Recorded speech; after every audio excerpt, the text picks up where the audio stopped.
manonona ny fiadanan'ny tompo ho amintsika tsiraray avy any tokantrano any zay manaraka an'izao fandaharan'izao. Tonga ny krismasy, tonga ny noely, tonga ny fotoana atsiarovana na tonga avy amin'ny mpamonjy ny olombelona rehetra tetỳ an-tany.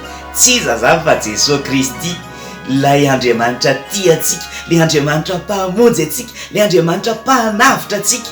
Dia ankalaza azy indray tsika amin'ity noely ity. Ie, dia hianatra hira maromaro indray tsika satria ny tenin'Andriamanitra milaza manao hoe mirafy hiram-baovao ho an'Andriamanitra. Dia hianatra hira vaovao maromaro tsika hidirantsika an'Andriamanitra. Dia marihana fa azontsika rehetra ampiasaina ny hira hidirana an'Andriamanitra zay anarantsika eto. Na mpampianatra sekoly ianao, na ny amin'ny fikambanana ianao, na iza ianao dia afaka ampiasaintsika ny hira fidirana satria natao antsika le izy azainge ny antony nanomezan'Andriamanitra an'ireo ireo natao antsika ireo fa tsy natao anahy akory. Dia hozaraina amintsika eto indray ny vokatra izay nomen'Andriamanitra antsika. Dia hira voalohany ianarantsika androany tondra lohateny hoe fiainan-danitra satria ny fiainana avy any an-danitra ampidinina etỳ an-tany.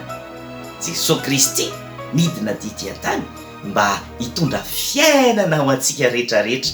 Azontsika fiainana etỳ an-tany ary indrindra azontsika fiainana mandrakizay. Dia ny hira tonga dia ho arahantsika avy hatrany fa misy tonony eo ambany ao dia afaka arahantsika reny tonony reny.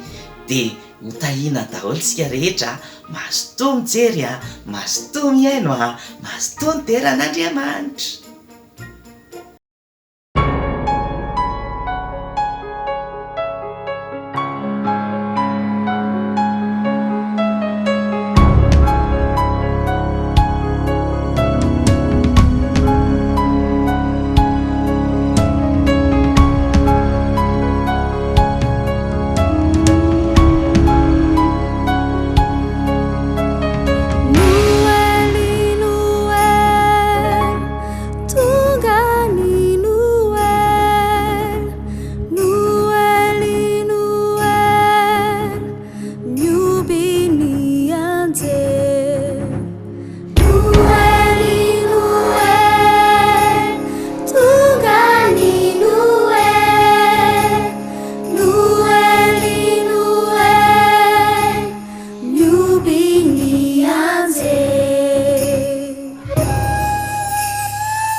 Hira fa nafinaritra antsika nanaraka iny hira iny fa mbola izy hira betsaka ianarantsika fa mazotoa ianao manaraka ny pejy mba ahafahantsika mianatra hira maromaro. Tahian'Andriamanitra daholo manaraka andray.